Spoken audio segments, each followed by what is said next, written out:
so that if you want to go back and review it, you can hear it there as well. So far, I think I've received half the papers from this class. 2 people have turned them in. I think 2 people have not. Now, I say that. I think so, okay?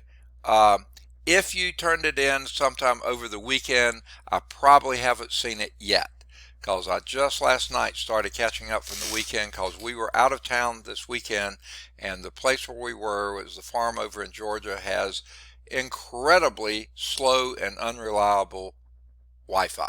I mean, just awful. And sometimes we couldn't even get our phones to work, so it was bad. Okay, so I didn't have a printer over there anyway, so anyway, I couldn't check emails, and I couldn't print anything. So if you turn them in over the weekend, I apologize, I haven't printed them out yet. If I have acknowledged that you printed something, that means that you sent something, that means I have printed it and I have it. I may not have graded it yet, or I may have graded it but not put it on Blackboard yet. Okay, that's a possibility too. But if I acknowledge that I received it, then you don't have to send it again. Just sort of let me know when you think you sent it, and I'll go back and check emails to make sure I didn't miss it somehow. Okay, so that's the research paper. Technically, it's due today, but I will accept it late, but please get it to me as soon as you possibly can. If you can get it to me today, do so. Otherwise, get it to me as soon as possible. Now, the first test, and again, this is as of before the weekend, I had received 3 out of 4. So, first test, I need that from somebody too. Second test, okay. I know some people have turned it in, but I don't have it graded yet.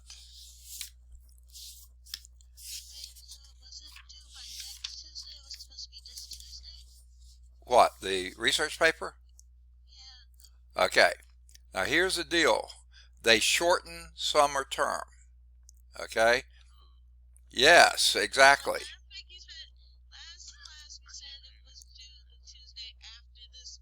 No. I don't think I said that. Maybe that's what you understood me to say, but no, this Tuesday is when it was due. But your second test I've received from Ricky. I know I printed yours, and Aaliyah, I printed yours. Okay, and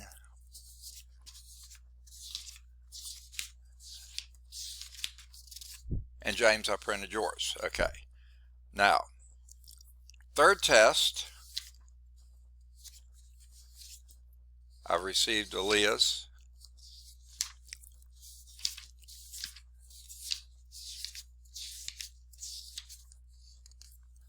and James. Okay, so I do have 2 of those. I just don't have those graded yet.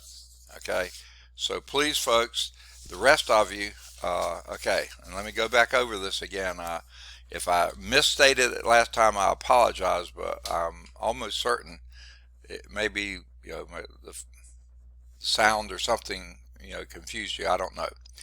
But this is the last week of class. This week, okay, we have class today, we have class on Thursday. Thursday's technically supposed to be final exam day. That's when I'll give you the last test, the chapter 4 test, and it's not going to be comprehensive, just what we covered in will have covered by that time in chapter 4.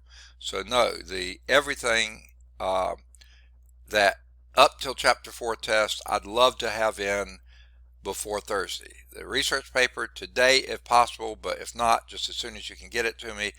Test 1 and test 2, if not today, tomorrow will be okay, but by class on Thursday, I'd love to have it, because I'll be giving you the last test Thursday after class. I'll be posting it out there then. I have to see how far we get in class on Thursday, so I'll know what to tell you. In fact, I may go on and post it before class and just tell you, ignore these questions, or these will be bonus or whatever. So that will be uh, Thursday. And then the reason I want everything in before that is because you only have a very short period of time. We have to have our grades in by noon next Monday. Okay, that we have to. I think they're shutting the system down after that. Today's the 21st, next Monday's the 27th, and I think the whole system dies at the end of the month. So that's why we've got to have grades in by noon on Monday. Now, they may have extended a day or two there. I haven't seen that they have. I'm hoping they do, but right now that's where it says. So when I give you the test on Thursday, you have the rest of Thursday. If you could get it into me on Thursday, oh, fantastic. Friday would be okay. Saturday would be okay. But please don't wait until after Sunday. Sunday is the last time that I can receive it and try to guarantee I'll have the grade in on Monday noon. If you get it to me Monday morning, it's almost certainly impossible for me to get everything graded, everything put on Blackboard, and averages made so I can get the grade on the system. So that means I'll have to give you an I until I can get around to grading it on Monday. And then as soon as I finish grading it, I'll change the I to a letter grade. Okay, so please, if you can possibly do so, get me your research paper today or as soon as possible. Your first 3 tests, if you haven't turned those in, most of you have, before Thursday, okay? Sooner rather than later, okay? And then that leaves you only the last test, the final exam, the last test, Chapter 4 test, to do after class on Thursday. If you can get it to me that day, fantastic. Friday would be okay. Saturday's all right, but Sunday, that's the last date that and I can't even guarantee that, but I can try to guarantee you if you get it to me by Sunday, I'll try to get it graded, and so you'll have a grade by Monday noon. But if I have from all 5 classes everybody turning in everything at 10 o'clock Sunday night, I can almost guarantee you I won't have those ready then. So I'm hoping everyone won't do that. I don't think they will. So please get me what you can as soon as you can. Okay? I'm sorry if there was misunderstanding from last time, but that's what I've been trying to say every class for the last week or so. So, any questions? I saw Jemanuel's light on. You weren't? Okay. Okay. So, with that in mind, are there any linear algebra questions you may have? Where we are is on Chapter 4, Vector Spaces, and we're in 4.3, Subspaces of Vector Spaces, and we're on page 171. We're just finished example 6, and we're in the material before you get to example 7. Okay. Now, I think probably what I have to do, if I can get, is go to the whiteboard for at least most of this. Okay, so let me go to the whiteboard, and that means I have to do some moving around. I got to get Emmanuel out of the way. He's always in the way here, so move him aside. That's everybody, actually. You can't see it, but there's a taskbar at the bottom of the page that I need to get so it won't be blocking so much of the whiteboard. And then the whiteboard has a taskbar that's blocking part of it at the top of the page. So I'm going to move it as far out of the way as I can too. I don't think you can see either one of those, but they block my view. And then I'll take the whiteboard. I don't know if you can see me do this, but I'm going to move the whiteboard as far to the left and up as possible so I get the maximum white space to write on. I think that's going to be just about it. All right, before we get going, any question on example, on what we've done so far? Okay. Through example 6 on page 171. Now, do all of you have your books? I know at one time you did, but if you don't have them today, I can write some of this down. Okay. This is referring back to example 6. Okay. And I'm going to redraw example 6 just so you'll know what I'm talking about, because not everybody was here then. I'm going to try to draw a vertical line. Okay. Not quite vertical, but fairly close. I'm going to try to draw a horizontal line.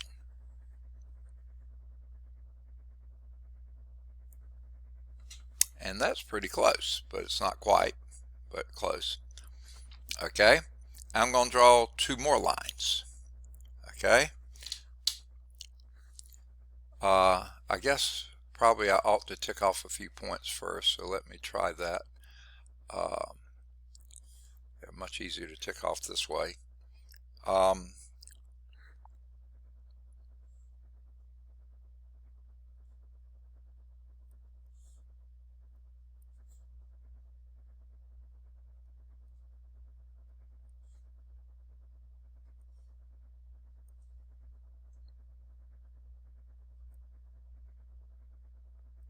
Okay. That's not very even spacing, but we won't worry about it too much. All right. I'm going to try to go back and draw these 2 lines that were used in example 6. Now the first one of these will be this line right here.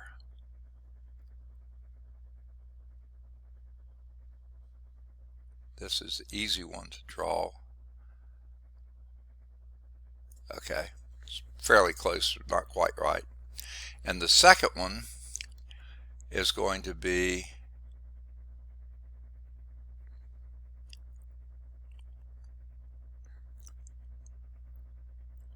this one.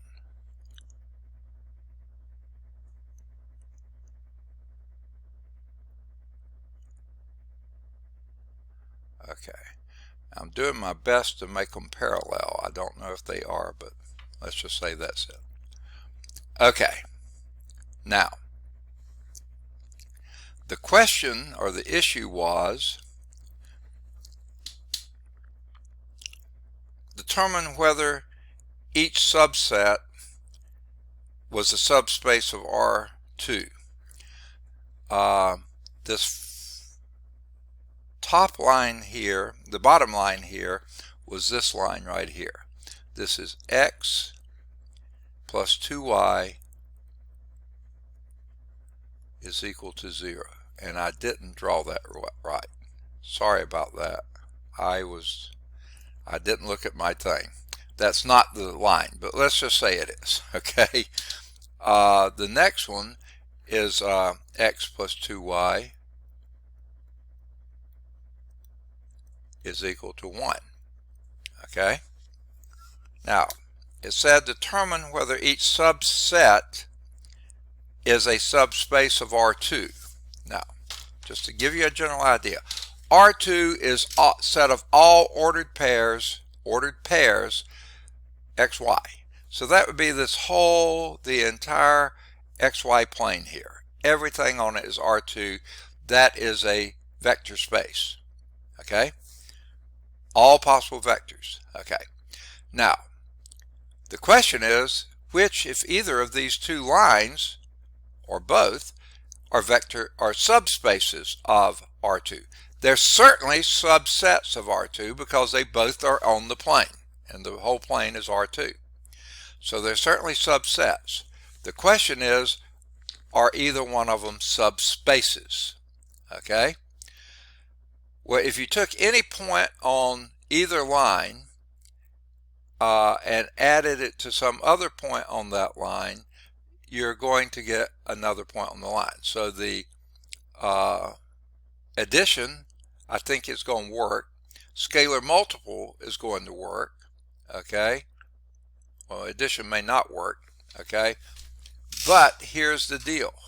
This line up here does not have a zero vector. 0, 0 will not be on that line. Every subspace, every vector space has to contain the zero vector. The zero vector is contained here, and sure enough, all the conditions are met. So this makes this one the subspace. This one is not a subspace, it's just a subset. Now, of the two lines in example 6, this is picking up about the middle of page 171, the one that is a subspace of R2, which is this one here, is the one that passes through the origin. This is characteristic of subspaces of R2. That is, if W is a subset of R2, then it is a subspace if and only if it has one of the forms listed below. Okay? It could have been the single point 0, 0. Okay? This is so aggravating. I cannot do a okay, there it is. That single point alone is a subspace of R2 because the zero vector in R2 is always a subspace of R2. Add the zero vector to itself, you still get the zero vector. Multiply a scalar by the zero vector, you get a zero. You get the zero vector. It is a zero. I mean, every condition is met by the single point 0, 0. Not by any other point. A point up here will not satisfy that because it doesn't have a zero vector. That's the only one single point that will work. So that's one thing. It consists of a single point 0, 0. It consists of all the points on the line that passes through the origin. So it didn't have to be this. That's not the only subspace. Here is another subspace. If I can get my thing to work, pick any point here and make sure that line passes through the origin. That's a subspace. Any point here, that line that passes through the origin, that's a subspace. Okay? Any line that passes through the origin is a subspace of R2.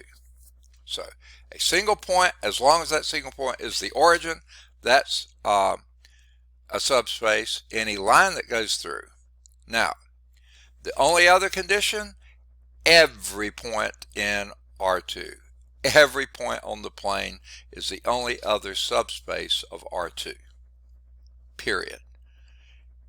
The origin, any line that goes through the origin, and the whole subspace, the whole space of R2.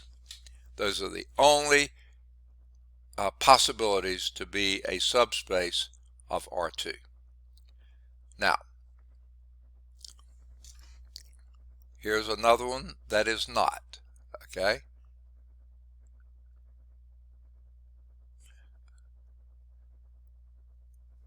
Okay?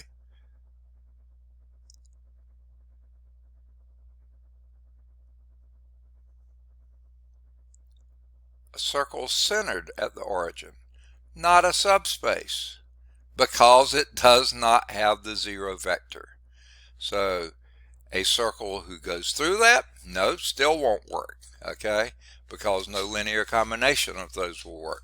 So they just are giving you a few examples of things that are not the subspaces. So let's move to example 7. Can I clear this screen? Okay. Example 7.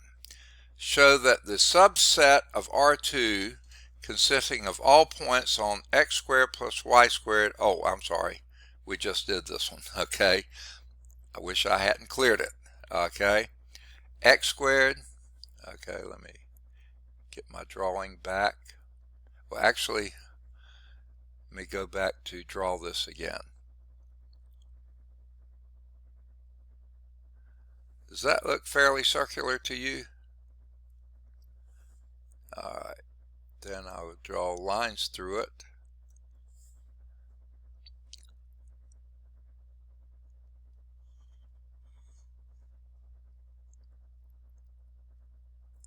It may not quite be, it's definitely not vertical, and this one I'm pretty sure will not be horizontal. We'll do the best we can. Okay, yeah, that's definitely not horizontal either. But if this is now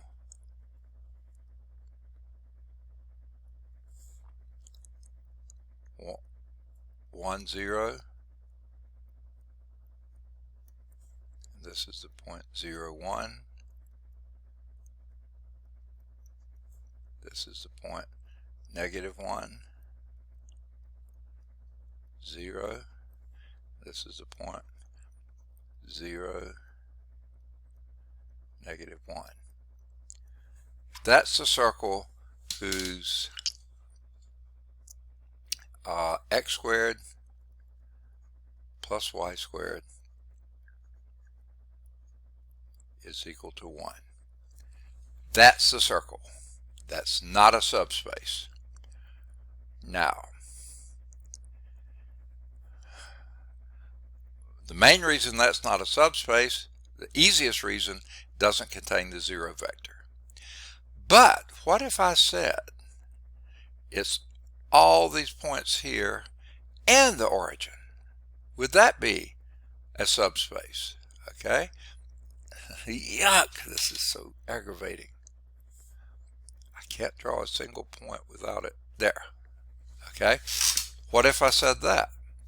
No, because if you added these 2 points that are on the circle that you just happen to know, 1, 0 plus 0, 1, that would be 1, 1, and that would not be on the circle. So no, that wouldn't be. Similarly, if we did all the points inside the circle, every point inside the circle, nope, same reason. Okay, the addition is not closed. Okay, so all we have to show is that 2 points added together produce, well, number 1, it doesn't contain the 0 vector, and number 2, this point and that point added together produce a point out here, and that's not in the circle, not on the circle. Okay, that's just an example of how you prove that something is not a subspace. All right, let's move on to example 8. Excuse me. Let's clear this. Okay. Now, even if you don't have your book with you today, if you wanted to go to larsonlinearalgebra.com, you'll see the interactive version of this type of an example, maybe this exact example. It says, determine whether each subset is a subspace of R3. Okay. Here's the first.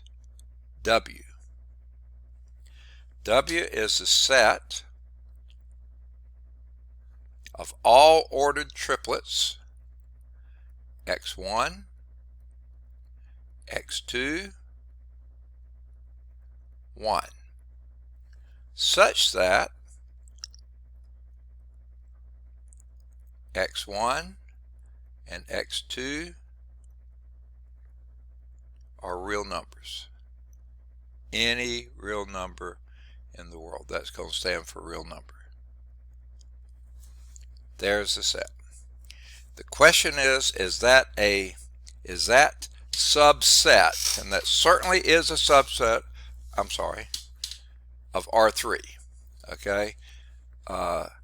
W is a subset of R3. Now this R3 is not the same as that R. This is real numbers. That's R3, where n is equal to 3. Because R3 is a set of all ordered triplets. X1, Y1, X1, X2, X3. And certainly this is a set. Okay? It's just not the whole set, but it is a set. Now, the question is this also a subspace? Is W a subspace of R3? Anyone want to make a guess? That's the question. That isn't a statement, it's a question. Is W a subset of R3? Okay, I heard a yes. I'm going to give you the simplest reason it's not. It doesn't contain a zero vector. Because if x1 was 0 and x2 is 0, 1 is still 1, not the zero vector. That's one reason. Second reason, pick any two points in W, like 1, 3, 1 and 0, 1, 1. If you add those two together, you get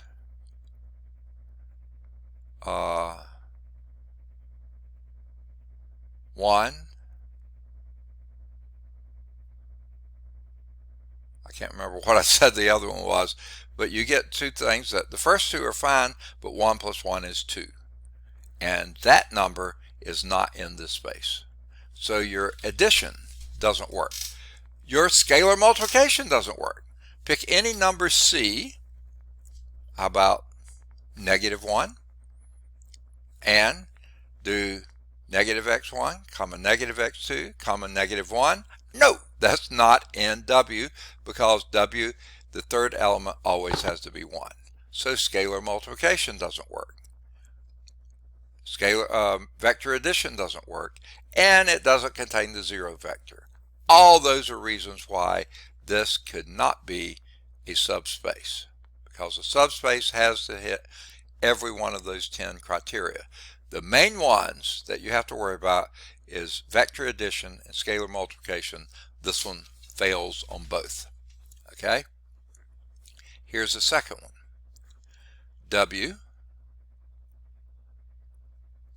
is the set of all ordered pairs x1, comma, x1 plus x3,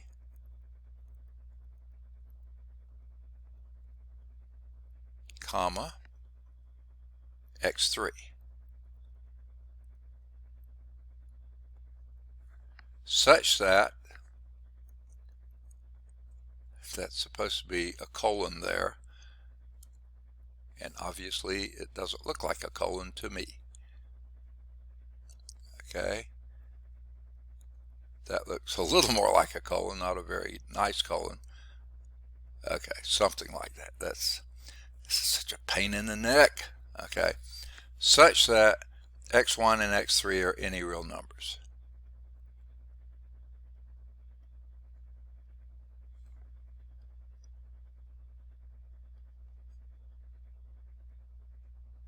Okay, now certainly that's a subset of R3 for sure.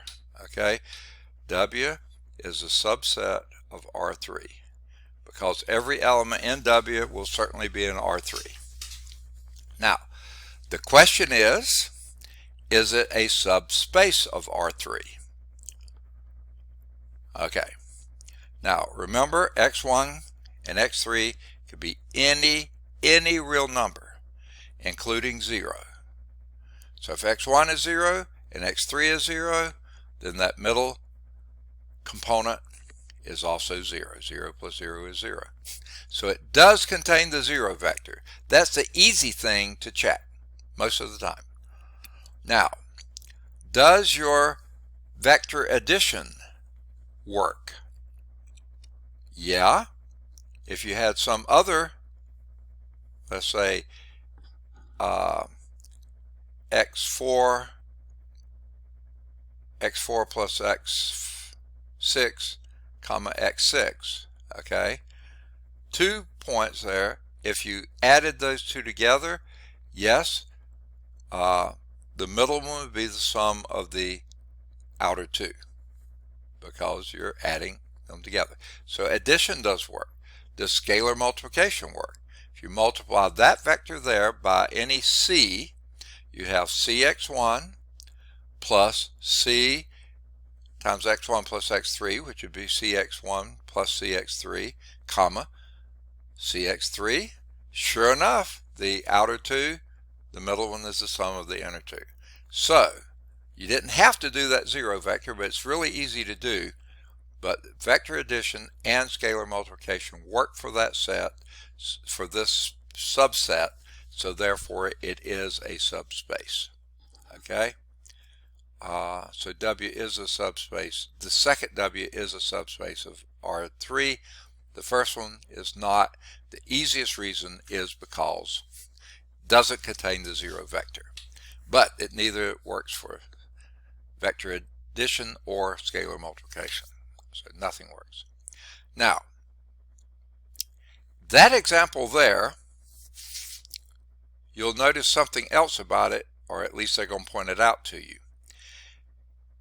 If you had drawn a graph of these two, okay, the first one and the third one, I mean the first one and the A and the B, and I can't draw three-dimension well at all, but I'm just going to give it a quick and dirty attempt. So there, this is so aggravating. Okay, let's just say this is your X,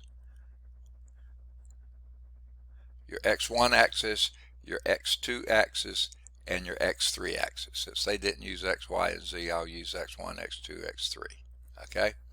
The first one is a plane that you go up on the X3 axis 1 unit, and then it extends this way, oops, this way, and, you know, okay, it's a plane. And it extends back this way too. It's that whole plane that sits 1 unit above the XY, X1, X2 plane. Okay? That's it. Okay? You add any two vectors in that plane, you're not going to get a vector in the plane because every one of them, the third element is going to be 1, and when you add them together, it'll be a 2, and that's not going to be in this plane. Scalar multiples, same thing. Any scalar you multiply by it, the third element will no longer be, unless it's a scalar 1, which always works, won't work. But the main thing is it doesn't contain the zero vector. But the next one, this one right here, and they draw it in here for you, x1 plus x3. x1 is any number out here, and x3 is any number here. And when you add x1 plus x3, okay, you're going to get a number on here that's going to be the sum of those two. So let's just say 1 here will produce 2 here. Okay?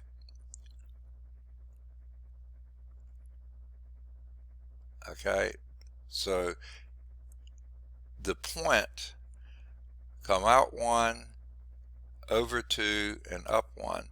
This point right here will be in the plane. Yuck! I hate this. Okay, 1, 2, 1. Something right about there. Okay, that point right there, okay, is going to be in the plane. When it's 0, 0, 0 will be in the plane. Okay, anything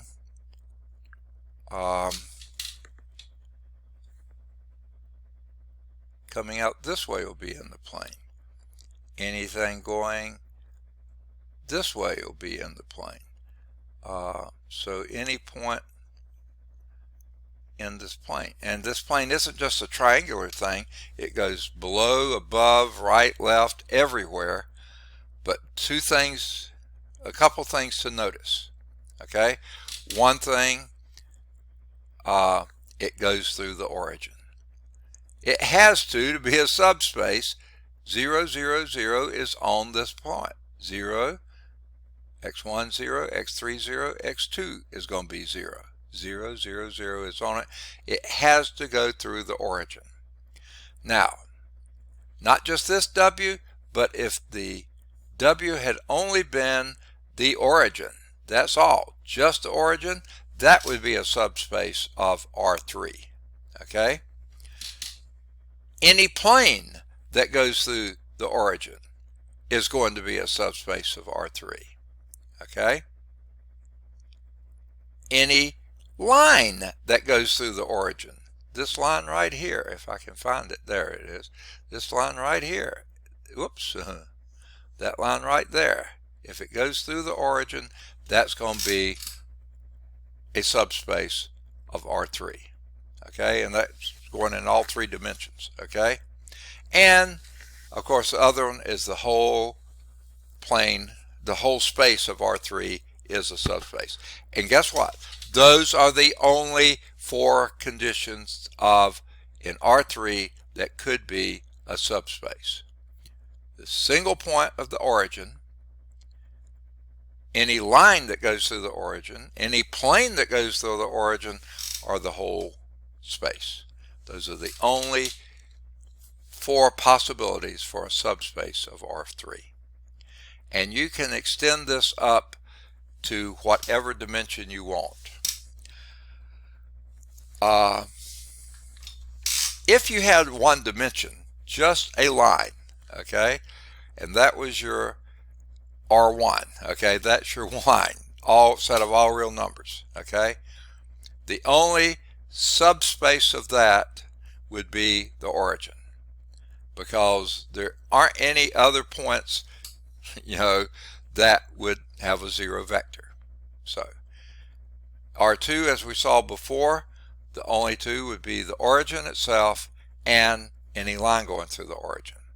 R3, the origin itself, any line going through the origin, and any plane going through the origin. R4, the origin itself, any line going through the origin, any plane going through the origin, and any space that contains the origin. Okay, I don't even know what R4 looks like, but any three-dimensional space that contains the origin, that would be a subspace. So they all just build one more at a time. Now, bottom of page 172, there's a little blurb called Linear Algebra Applied, like they often have, and this is digital signal processing.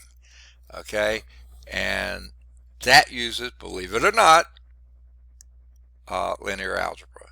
How you process this. Basically, it's kind of how you filter things out. Okay, and this kind of filtering is done in radar. Of course, you want to get rid of all the trash in return that doesn't mean anything. Geophysics, wireless communications, there's just all sorts of places where digital cleanup is done through linear algebra. All right, that finishes 4.3. Homework assignment on 4.3 will be any of the odds 1 through 5. They're all at Calc Chat. They're also the answers in the back of the book. Any of the odds 7 through 19. They're all at Calc Chat. Any of the odds 21. I'm sorry, I'm going to have to sneeze.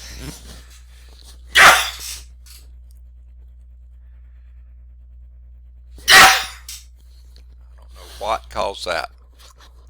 And I know my sneezes are loud. I hope it didn't blow you off or blow out your speakers or something. Okay. Any of the odds 21 through 27. I think I'm going to have to turn off the ceiling fan. It was stuffy in here after the first class, so I turned it on. But it seems to be, whoa. I think I turned it off, but I did one too many pull. No, I think I turned it on faster.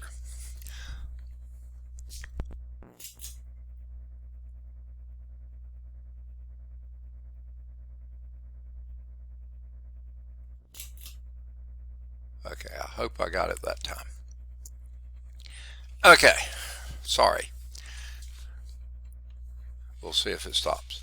Any of the odds 21 to 27, they all should be at Calc Chat. Any of the odds 29 to 35, they should be all at Calc Chat. And any of the odds 37 through 41, they should be all at Calc Chat. 43 is a true-false problem. That should be at Calc Chat. 45 should be at Calc Chat. 47 should be at Calc Chat. 49 should be at Calc Chat. 51 is a guided proof. If you want to go through that one, that should be at Calc Chat. 53, 55, 57, and 59 are all proofs. You can do any or none of those if you'd like. They should all be at Calc Chat. Okay, now we're moving into a new section, and this is a pretty significant section. It covers a couple of pretty major issues. One that we visited before, another that is also fairly crucial to linear algebra. All right. The title of the section is Spanning Sets and Linear Independence. We've talked about linear independence before, I'm pretty sure, haven't we? Now we're going to introduce a new concept of a spanning set. All right, so let's start with linear combinations of vectors in a vector space. Okay. This section begins to develop procedures for representing each vector in a vector space as a linear combination of a select number of vectors in the space. That's what we're heading toward. Now that select number of vectors, that's later going to be defined as your spanning set.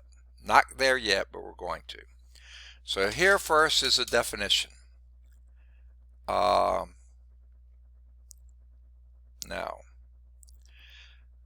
I have a tendency to want to type this in, but the trouble with that is I can't type bold and I can't type subscripts. So to keep it from being confusing, I guess I'll try to write it in. So a vector V,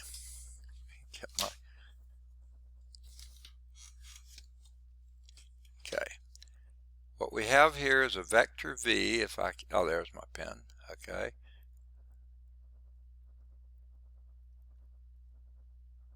Okay, a vector V. It is a vector. Now remember, a vector can be anything, but you can think about them as actual vectors now, but they could be anything. Matrices, equations, polynomials, functions, it'd just be a whole number of things. A vector V in a vector space, so I'm going to put, come on pen, where are you? There you are, okay. It's an element of, and now it's writing all over the place, it's an element of some big vector space V, capital V, that is a linear combination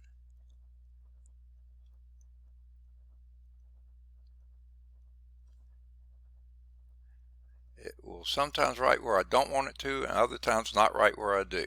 A linear combination, now I'm going to abbreviate like crazy, linear combination of the vectors u1, u2,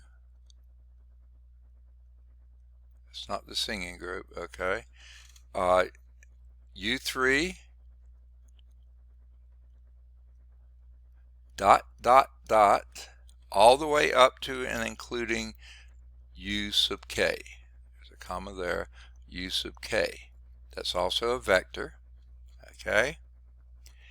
These are also all in the vector space V when it's a linear combination, when it can be written, V can be written as some linear combination C1 times V1, I'm sorry, U1, plus C2 times U2 plus C3 times U3 plus dot plus some C sub k times U sub k. Okay. Where all these C's, C1, C2, C3, dot, up to and including C sub k are any scalars.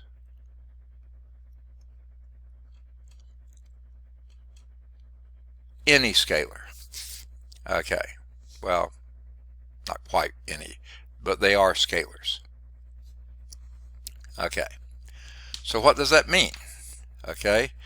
Linear combination means that all those vectors used are single vectors, not products of vectors or anything else. This is a linear situation. Anything's only multiplied by the first power. The C's are just scalars, okay? Any old scalars. Okay, so that's what we mean by linear combination. A vector, and now it's too warm in here. This is frustrating. I don't know what's going on. It's possibly myself too.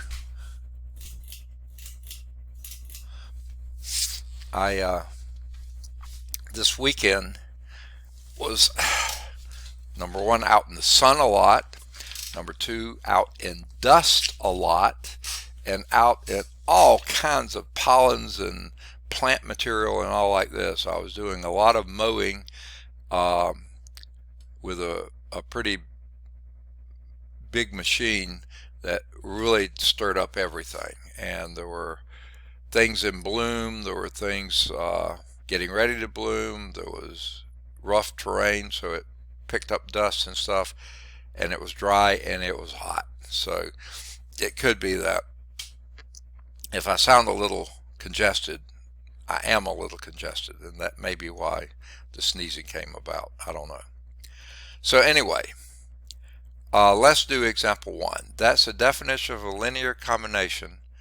A vector v is a linear combination of a set of other vectors if it can be written as some combination of those vectors added together and the vectors are multiplied by some scalar.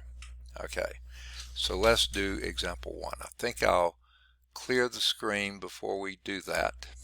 Okay, and here is a set of vectors in R3.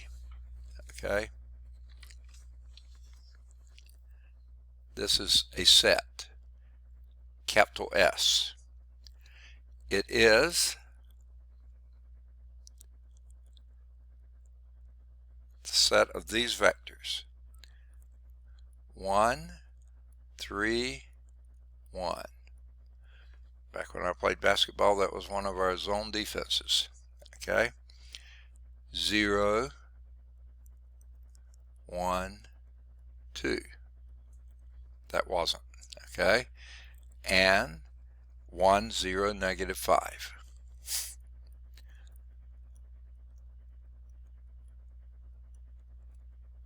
Okay, there is a set of vectors in R3. These are all in R3, elements of R3. Okay, they're all three-dimensional vectors.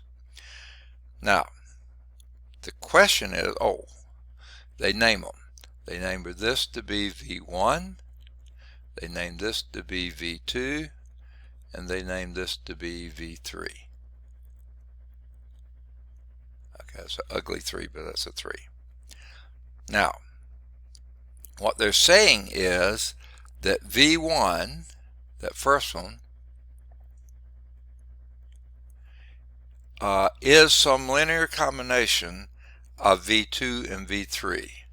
So that means that can be written as some C1 times V2 plus C2 times V3. That would be what it meant to be a linear combination of the other two. Now,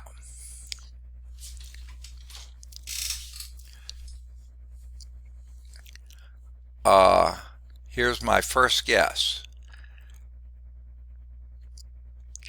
C1 would be 3 and C2 equal 1. Let's see if that works. Okay, let's see if C1 with 3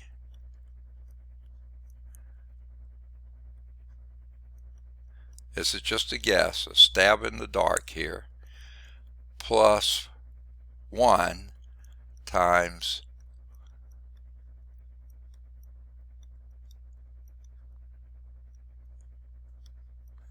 okay.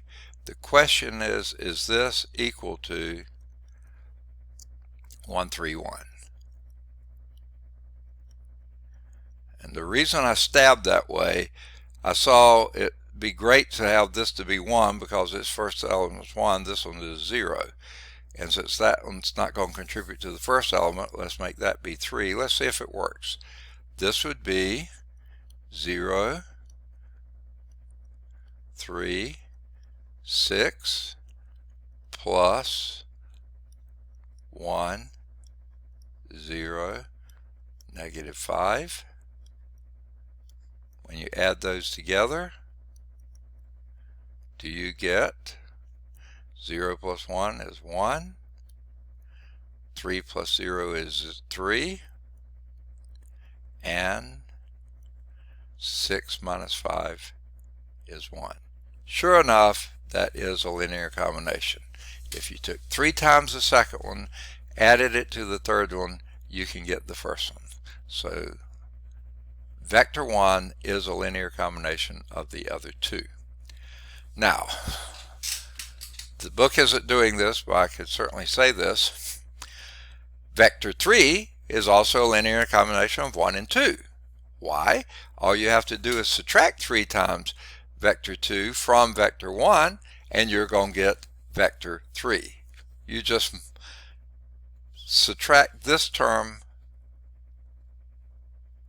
right here from both sides, and you'll get that. Okay? Or vector 3 is vector 1 minus vector 2, 1/3 of vector 1 minus 1/3 of vector 2. That will work. So if one of them is a linear combination of the other two, then each of the other two is a combination of the remaining two. Okay, linear combination. The book isn't going into that yet, but I just wanted to point that out to you. Okay? And they got the same answer we did. Now, the B part is a different set of vectors. Is it all right for me to clear? Okay.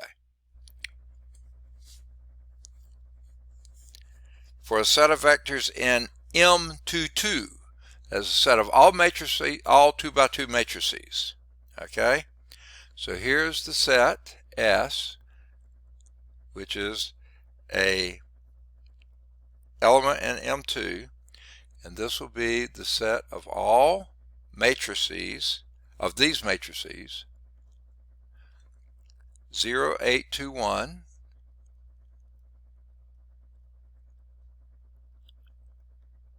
there's the first one. The second one is 1, 2, no, 0, 2, 1, 0.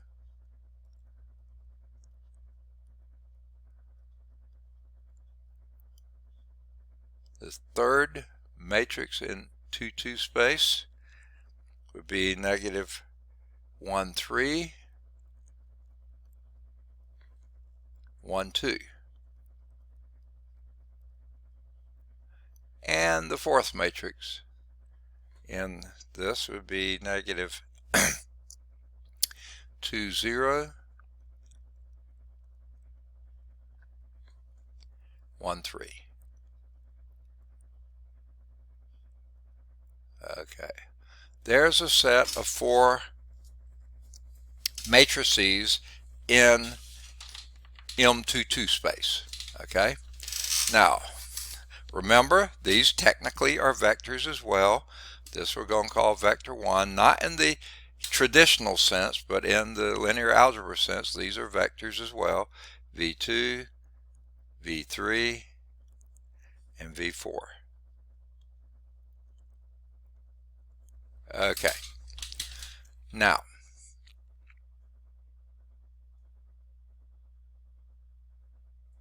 I've lost my place here. There it is. Okay, for that set of vectors, they say vector V1 is a linear combination of the other 2. So they're saying V1 is some linear combination of the other 2. Call it C1 V2 plus C2 V3 plus C3 V4. Okay. Now, I'm not absolutely certain this will work, but I'm just going to make a stab here. If you had C2 equal to 2, no, negative 2, okay, let's see if that would work.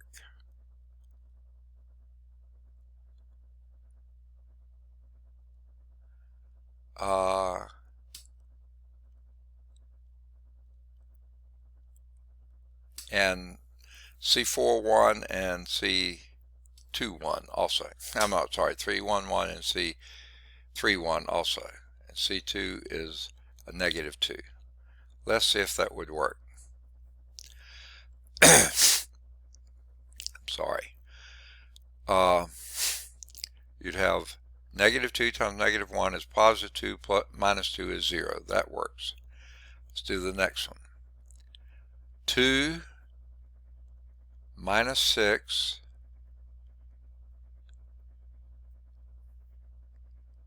no, it doesn't work. Alright, this one will take more work to get it. Now they just come out with it out of the blue. Oh, I was close. If you let C2 be a positive 2 but then C3 be a negative 1, that would work. Yeah, now I see that. That would certainly do it, and C1 equal 1. So let's just do that. That would be 1 times V2 plus 2 times V3 minus 1 times V4. Yuck.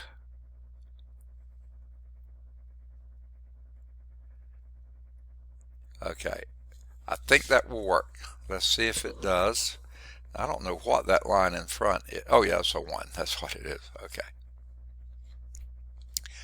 So let's do 0 minus 2 plus 2, that would be 0. 2 plus 6 minus 0, that would be 8. 1 plus 2 would be 3, minus 1 would be 2, that works. And 4 minus 3 is 1. Yeah, that certainly works. Okay. Vector V1 or matrix V1, 2 by 2 matrix V1, is a linear combination of the other 3. Which means, of course, you could have taken any one of those and made it a linear combination of the remaining 3. Okay. All right. But that's not crucial or important here. Now, they just came out of the blue with what those numbers were. Reasonable blue, but they came out.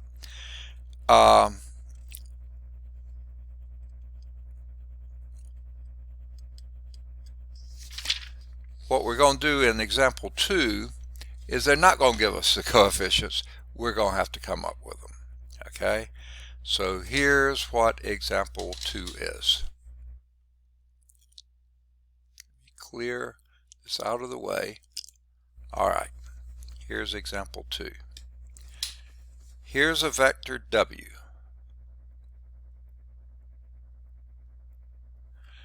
And this is a R3 vector again. I'm sorry, I was doing a set. Not a set, it's a vector.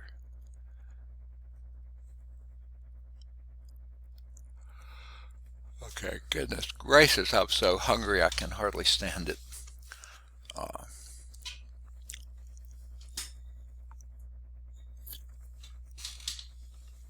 I did grab me a very little snack in between my classes, but it's gone. It's totally gone. Okay. Vector W is this three-dimensional vector, R3 vector, 1, 1, 1. Okay. And they claim it's a linear combination of this set.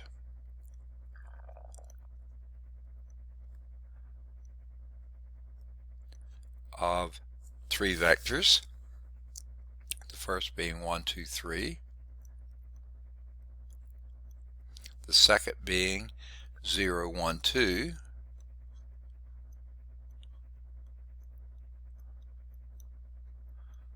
and the third being, sorry, these earphones get really hot after a while. Negative 1, 0, 1. Get out of there.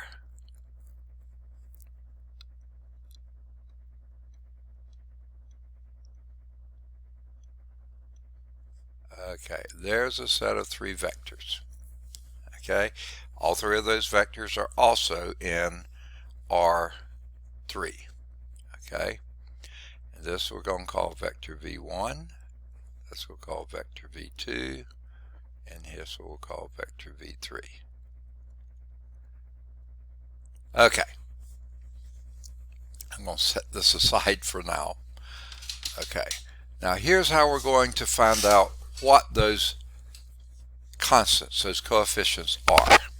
Okay, basically what we're saying is W is a linear combination of C1 times V1 plus C2 times V2 plus C3 times V3.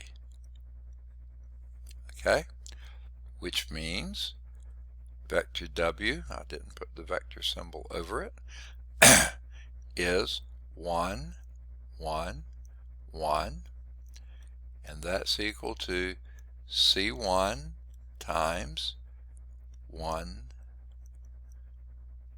2, 3 plus C2 times the vector 0, 1, 2 plus C3 times the vector negative 1, 0, 1.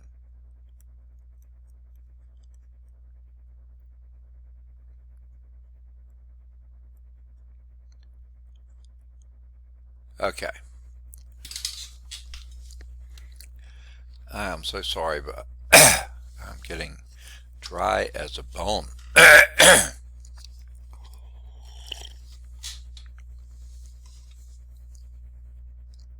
Okay.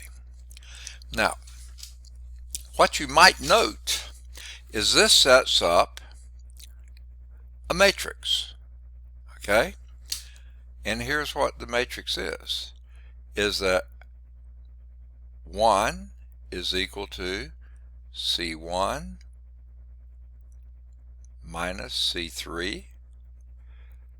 1 is equal to 2C1 plus C2, okay, and 1 is equal to 3C1 plus 2C2 plus C3.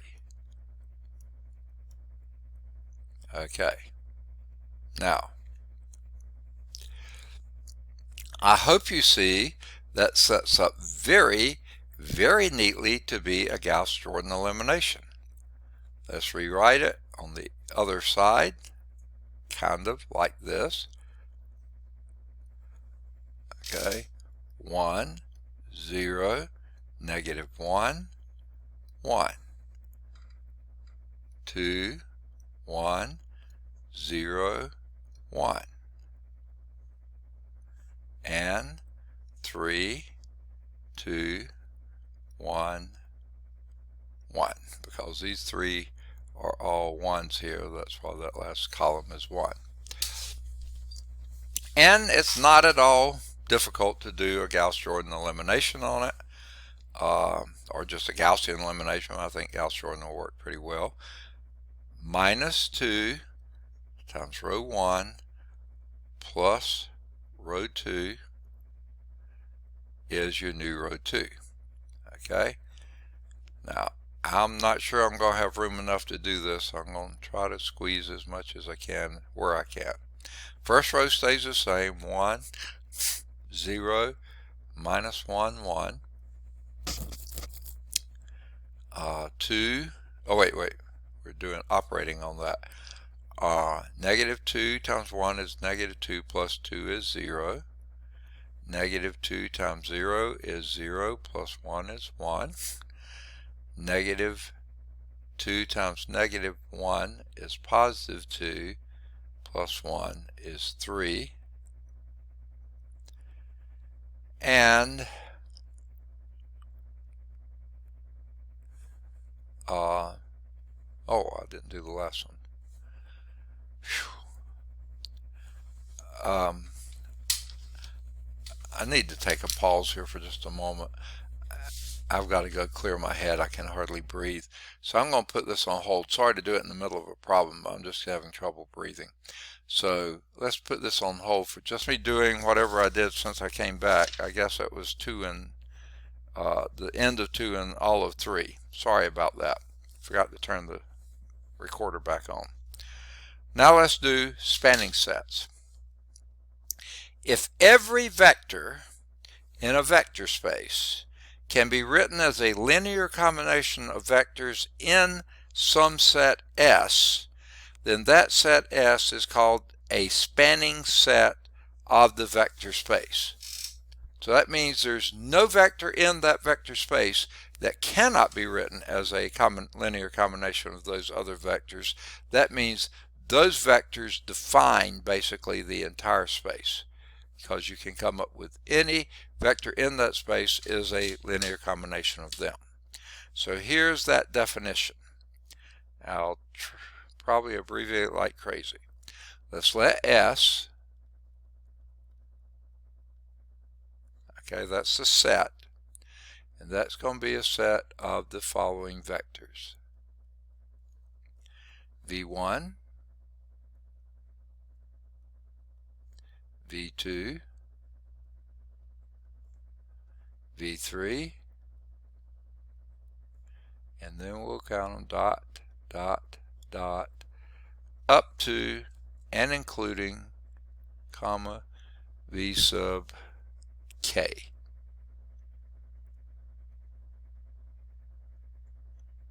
There is a set of K vectors.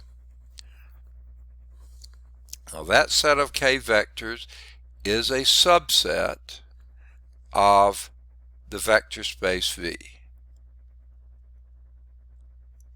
That's vector space V. All right. Now, the set S, this set S here, S is a spanning set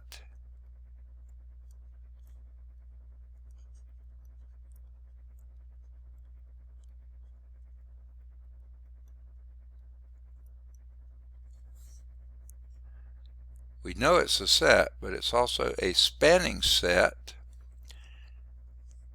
of V, of this vector space V, when every vector, oops, I can't spell every vector that's an element of V can be written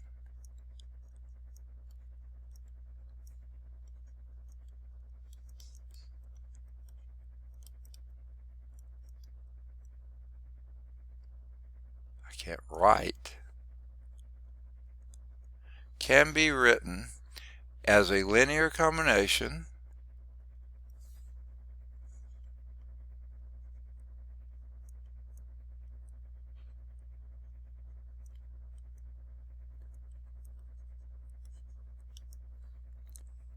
of the vectors in S.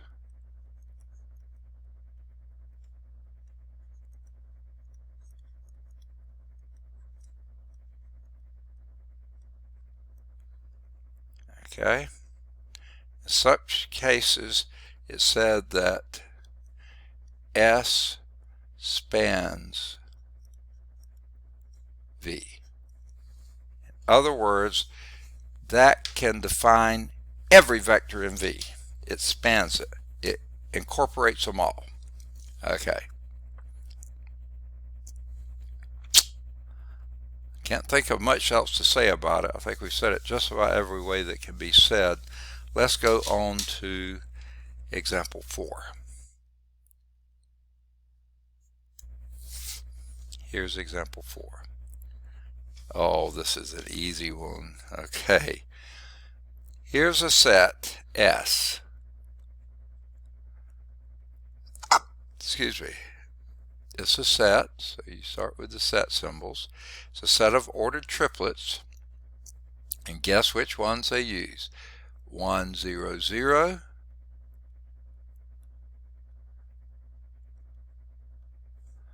0, 1, 0,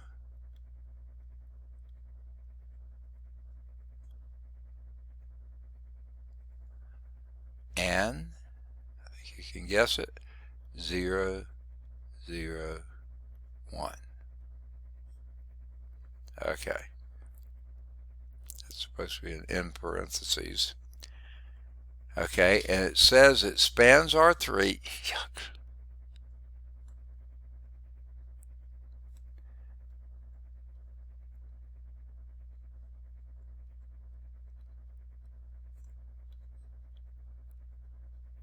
Okay, because any vector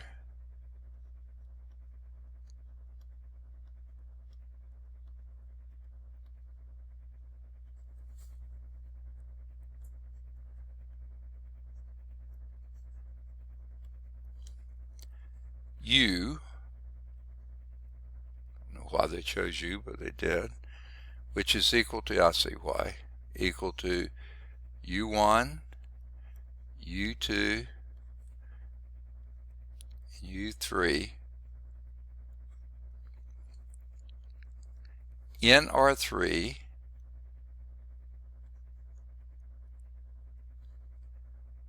can be written as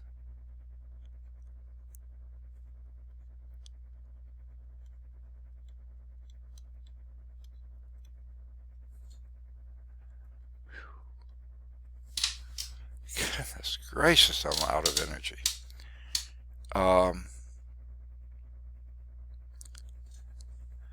U is equal to, and this, I mean, it makes it so easy. You see, this is the vector whose components are 1 in the first dimension, 0 in the other. So U can be written as U1 times that vector, 1, 0, 0, plus U2 times the second vector, 0, 1, 0, plus R, okay,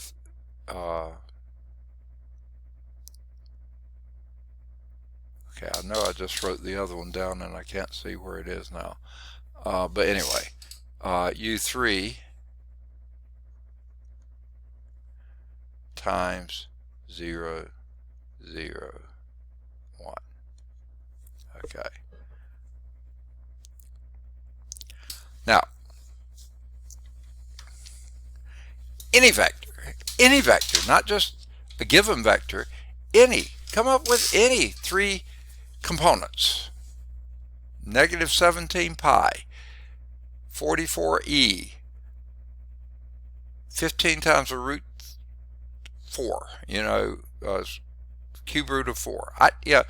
Any weird things that you want to do, multiply the first component by 100, the second component by 010, the third component by 001, you got that vector u, without a doubt, without any exception. So 100, 010, and 001 form a very, very definitive spanning set for your R3. Anything in R3 that you want to produce. Okay. Now, that was not much of an example. They basically showed you everything. But this next one is pretty simple too. I don't know. I think I've got room on the bottom part of the page. So let's try it there. I was starting to erase, but let's try it. Here's another set. Now that's that one. Let's do brand new S. And this set is now not a set of vectors, but it's a set of 1, x, and x squared. Okay. Now, that set spans P2. Now, if some of you weren't here back when we did this, what P2 stands for is a set of all polynomial functions of degree 2 or less. They don't have to be all degree 2 or less. Oh, excuse me just a minute. My throat is so incredibly dry.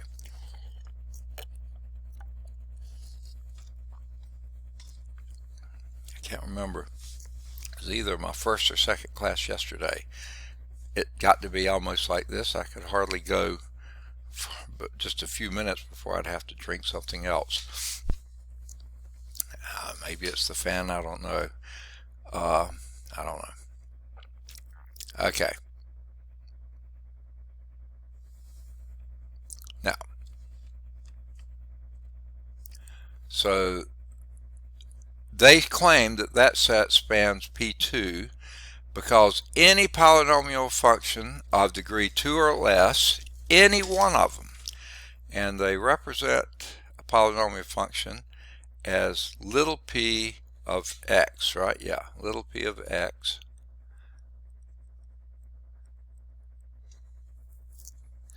It can be a times 1 plus b times x plus c times x squared. Okay? Guess what? You have your standard form for a polynomial function. A plus bx plus cx squared. Now, I know most of the time we used to say it reversed. We said ax squared plus bx plus c, but a, b, and c are arbitrary constants. It doesn't matter what order you name it. That is any second order polynomial in the world. In the world, okay? You can't come up with any other one besides that. Okay, those two spanning sets are called the standard spanning sets. This one of R3 and this one of P2. Okay, and we'll talk about that in the next section, so hopefully we'll get there next time. Next example, we'll come up with a spanning set, but it won't be the standard spanning set. So let's do that in example 5. I think we will need to clear this one. Okay, we got a little less than 30 minutes, so let's see if we can get this done. If I can hold out, because my head is so clogged. So here is a set S. Alright, it's a set 1, 2, 3. 0, 1, 2.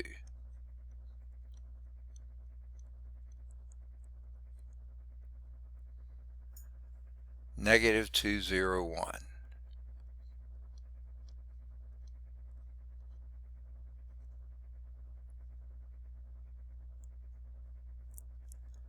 Okay. They claim this S spans R3.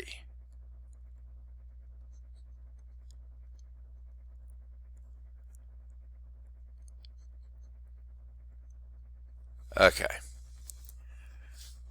It says show that it does.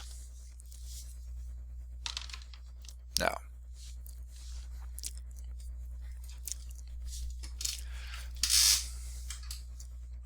what that means is any linear combination of this, or a linear combination of those three, should hit any potential point in R3. Now,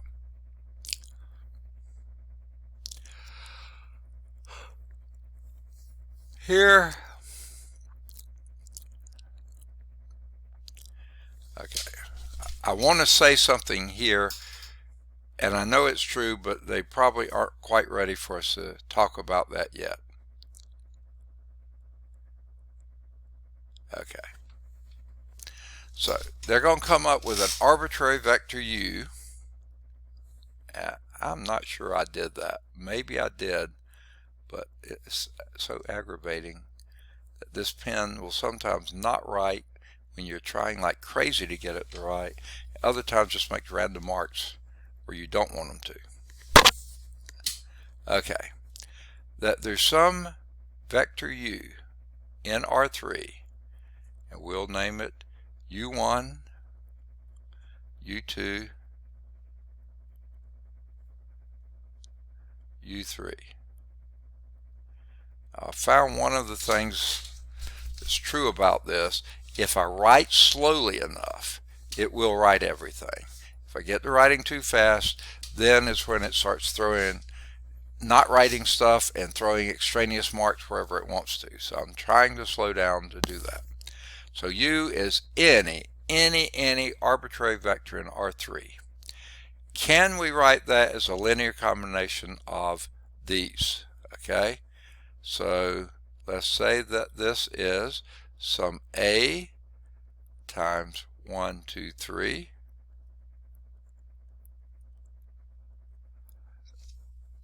plus B times 0, 1, 2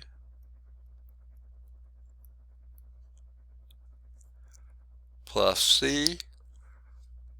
I think that's what they use here, isn't it?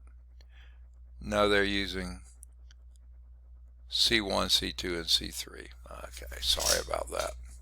I don't think it really matters, but I'll try to do it the same way the book did. C1, C2, and C3. C1, C2 plus C3 times negative 2, 0, 1.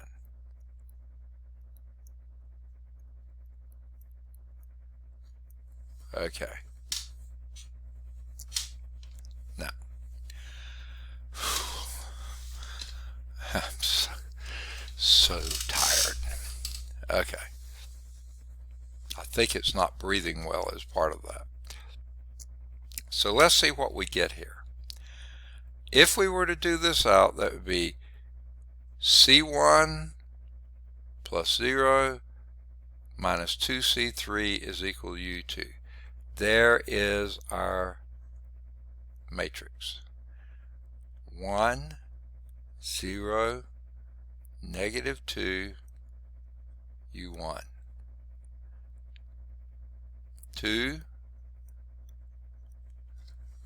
1, 0,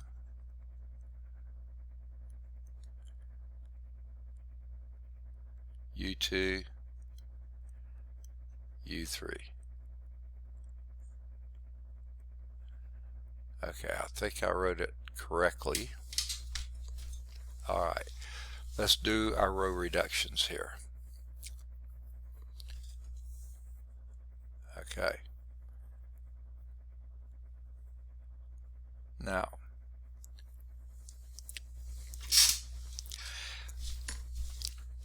here's what we're going to be doing. We're going to try to row reduce this and come up with something that looks like this. 1, 0, 0 with something here, and that can be a mess of things, but it's something. 0, 1, 0 with a mess of something here, but just something.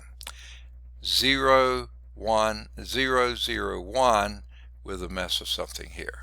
So basically what we're going to do is try to get, sorry, I must be a little hot today too, and I don't know, I hope I've not got a fever or something, because my ears are hot, everything is hot, and yet I was sneezing earlier and the fan, I don't know. Okay, so what we're going to try to do is row reduce this to get it to be an identity matrix, a 3 by 3 identity matrix. It doesn't matter what the fourth column is. There's some combinations of U1, U2, and U3. Yeah, and they can get messy and ugly and stuff like this, but they're all doable. Okay? Okay? So basically what it says is if we can do that. Well, if we can get that into identity matrix, what that means is that this is a non-singular matrix. That 3 by 3 is non-singular, which, remember, there's several ways that comes about. In other words, it's a invertible matrix. Okay? There's a lot of ways you can say that, and one of the easiest ways is just saying its determinant is not 0. Because remember, that was one of the things we learned in the last chapter. So let's do that. Let's just take the determinant of that matrix. We're going to do it well, we have a couple of choices here. I think the easiest way is just expand it. 1, 0, negative 2, 1, 0. We're just worried about that interior, okay? 2, 1, 0, 2, 1. And 3, 2, 1, 3, 2.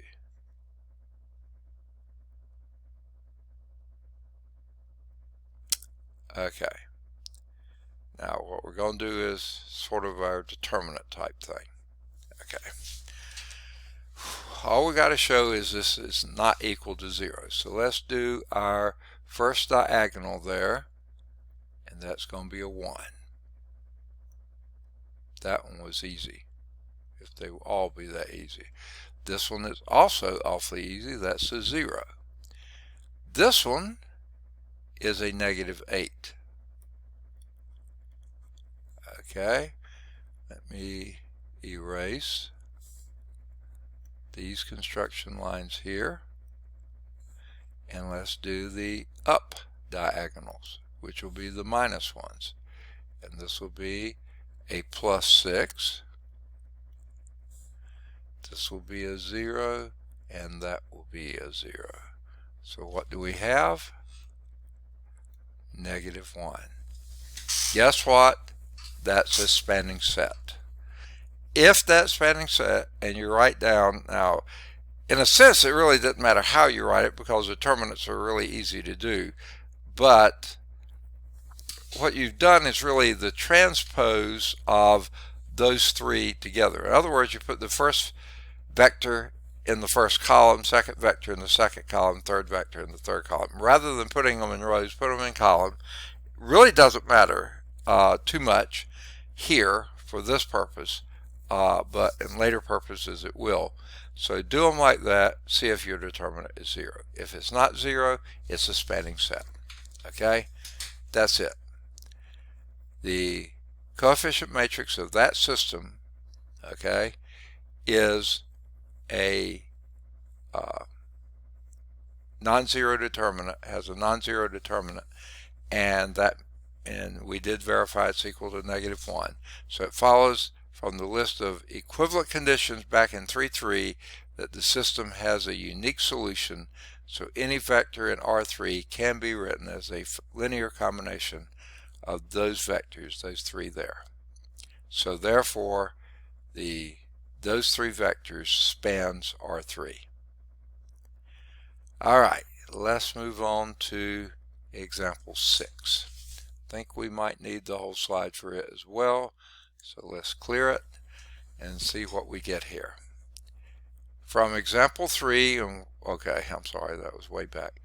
Example 3, you know that this set S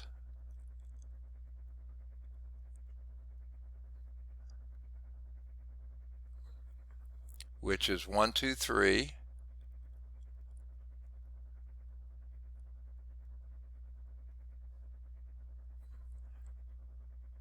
zero, 1, 2,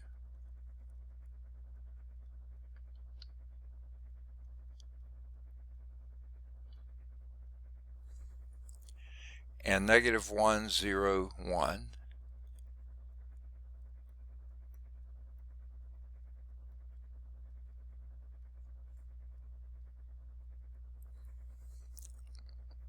Does not span R3.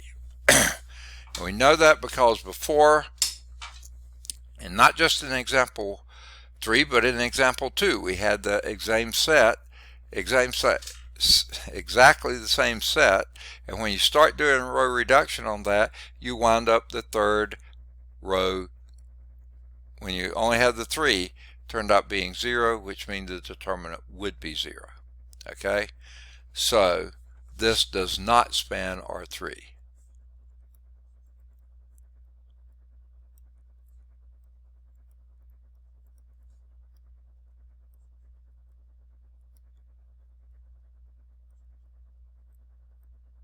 Okay.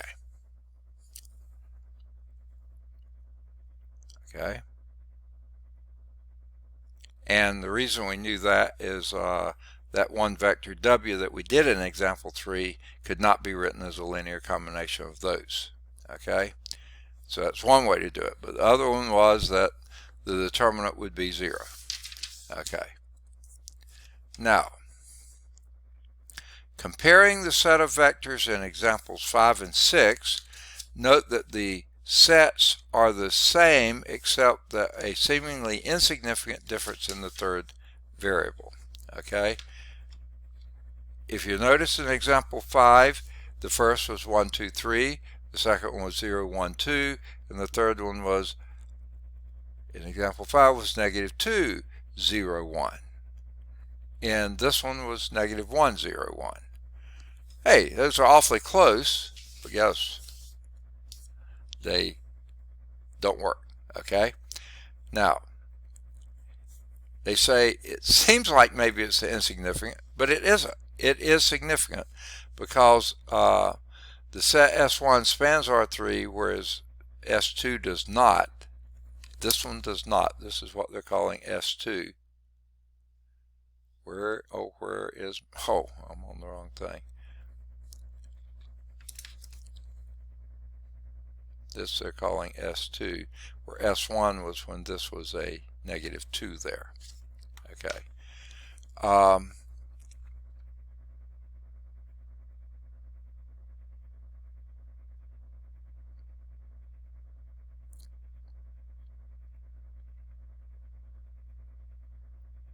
All right. Now here's what they're trying to say, and it's something I've said a couple of times just in observations. One of these vectors can be written as a linear combination of the other two. I said it. Vector 3 can be written as a linear combination of 1 and 2. And I think I can give it to you right now. Let me try. Negative 1 times this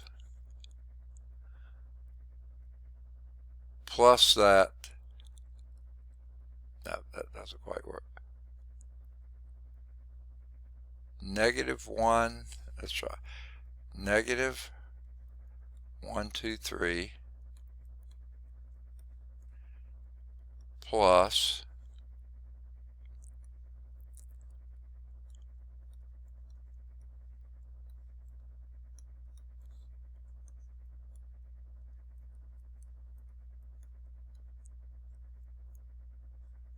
okay, let's see if we can make that work. Negative that,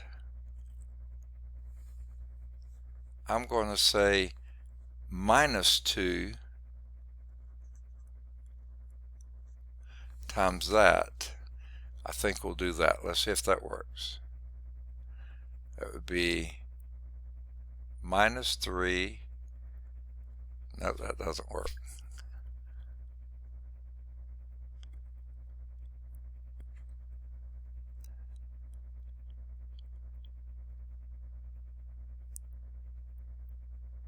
No, it's a plus 2 there. Okay, let's see if that works. Minus 1 plus 0 is minus 1. Minus 2 plus 2 is 0. And minus 3 plus 4 is 1. Yeah, that works. Negative 1, the first, plus 2 times the second gives you the third. Okay. What that means is that the space, you might say, that contains the first two also contains the third one. So the first two span that space that all three of them are in, because the linear combination of those two will define every, well, we can't say every, but that does define every vector there. Okay. So here's the definition that's leading to. Now we're running sort of out of time, so let's get this definition down. I think I'll clear the screen so it will be easier to write, perhaps, and get it all done. If S is a set of vectors v1, v2, v3, dot, dot, dot, v sub k, is that right? Yeah, v sub k. They sometimes will suddenly change the subscripts. I want to make sure I get it. There's a set of vectors. Okay, it's a set. If that is a set of vectors in a vector space,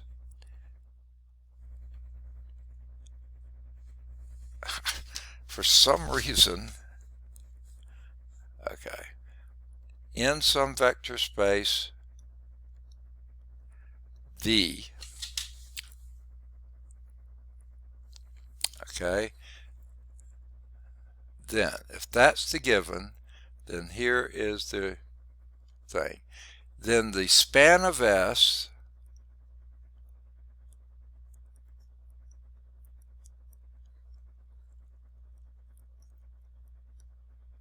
okay, is a set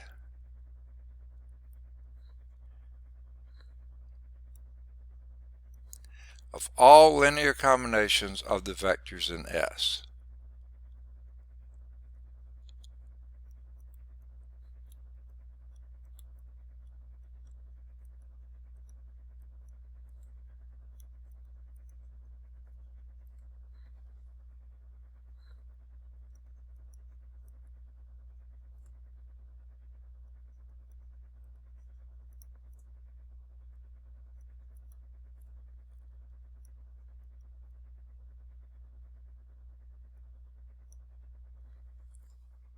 Okay.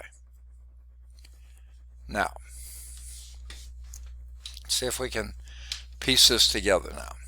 Here we have a set of vectors, k vectors, v1, v2, all, up to vk. They're all members, they're all elements of some vector space V.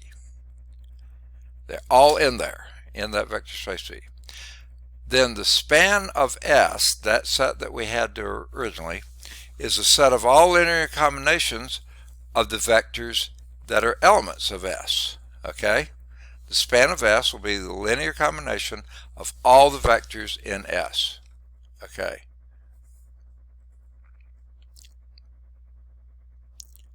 Now, how they write that is the span of S. Well, let me get my, trying to, this makes it awkward to hold. The span of S,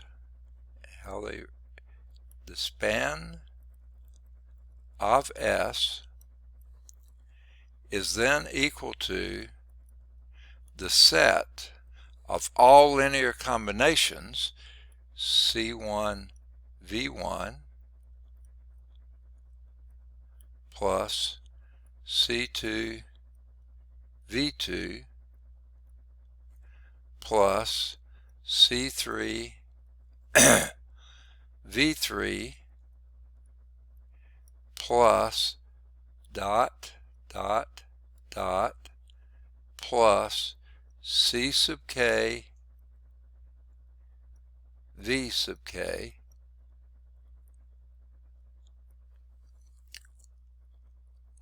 okay, such that all those C's, C1, C2, C3, dot, dot, dot, up to and including C sub k are real numbers, are elements of the real number system. Okay, that's what we say the span of S is. If S contains these vectors, then the span of S is going to be all the linear combinations of those vectors. Okay, where the C's could be any real numbers. Okay, now, so the span of S, I've just given one thing here.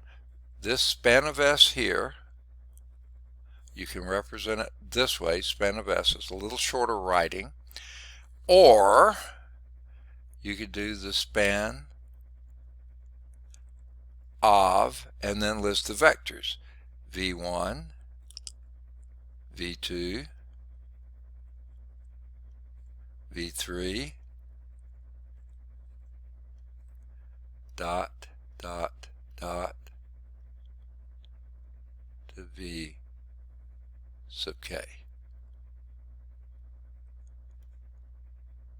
Okay, you could say it that way. Now, when the span of S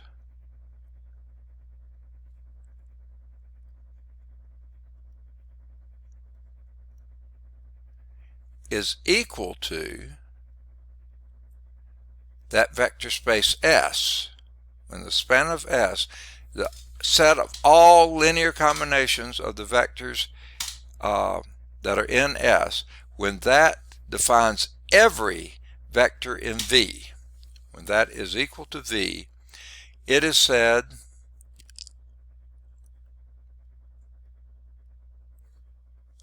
that V is spanned. Yuck, I hate that.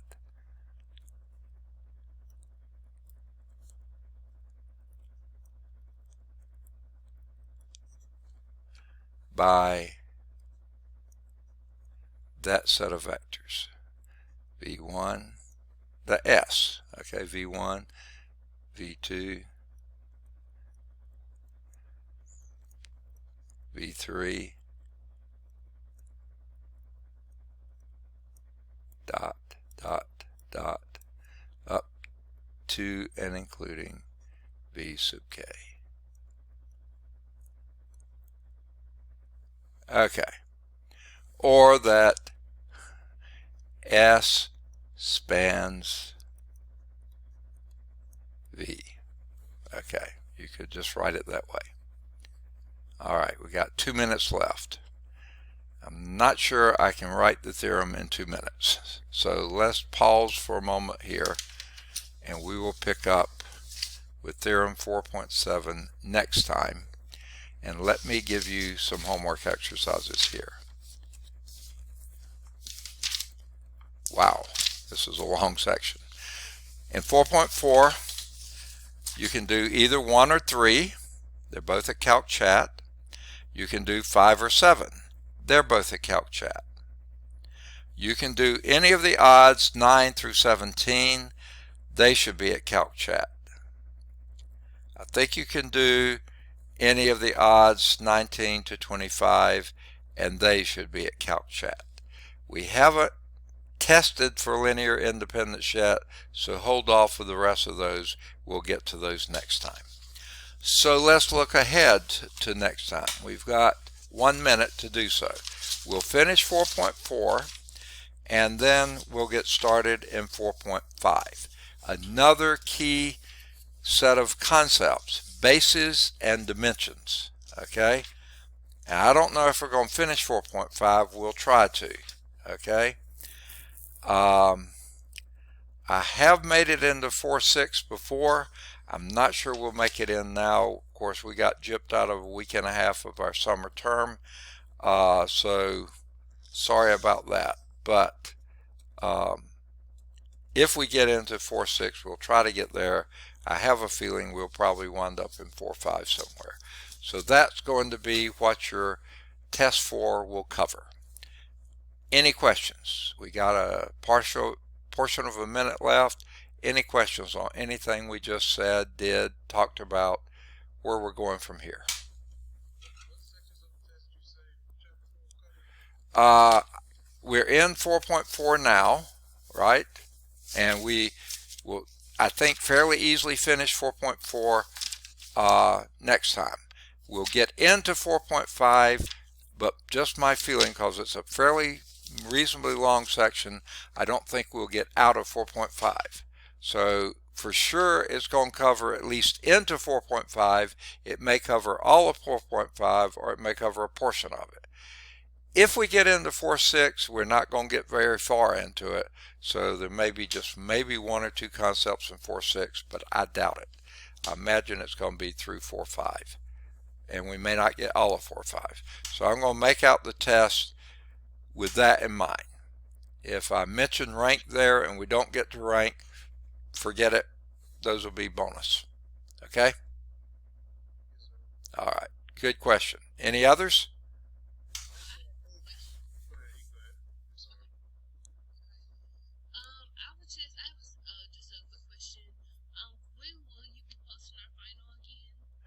It'll be Thursday. I have it ready, I think, just based on what I'm looking at now. I think I have pretty much what I need. I might need to do a little bit of adjustment. So I think I'll probably be able to post it maybe Wednesday night. So therefore, you'll have it in front of you, and I'll say, okay, these questions you will be required to do. These will be bonus questions. Okay, so I'm going to try to post it Wednesday night so that you can have it in front of you Thursday morning and Thursday afternoon when we finish class. I can say, okay, these questions we did get to cover. These are required. These questions we didn't get to cover. Therefore, those will be bonus questions. You can leave them blank or do them for bonus. If you get them right, they bonus. If you get them wrong, they don't count against you. So I think I'll try to have it ready for you Wednesday night and post it Wednesday night, because well, possibly Thursday morning. I have a half-hour Thursday morning. I could conceivably put it out there then. Okay, so either Wednesday night or Thursday morning, but hopefully I'll have it in front of you by the end of class on Thursday, so you can go over it and say, okay, these questions, okay, those questions, no, we won't do those. Okay? All right. And James, did you have something else? No, sir, I'm good now. I know you're good. Did you have something else? No, I'm just kidding. Okay. All right. Any others? I see, Jemanuel, your microphone's on. Did you have a question? Maybe not. All right. If not, then I'm going to stop sharing. I'm tired of sharing. So I'm going to stop the sharing and we will end the recording. So take care, everybody. I'll see you on Thursday. Good deal. Perfect attendance. Good to see anytime. So take care. See you Thursday.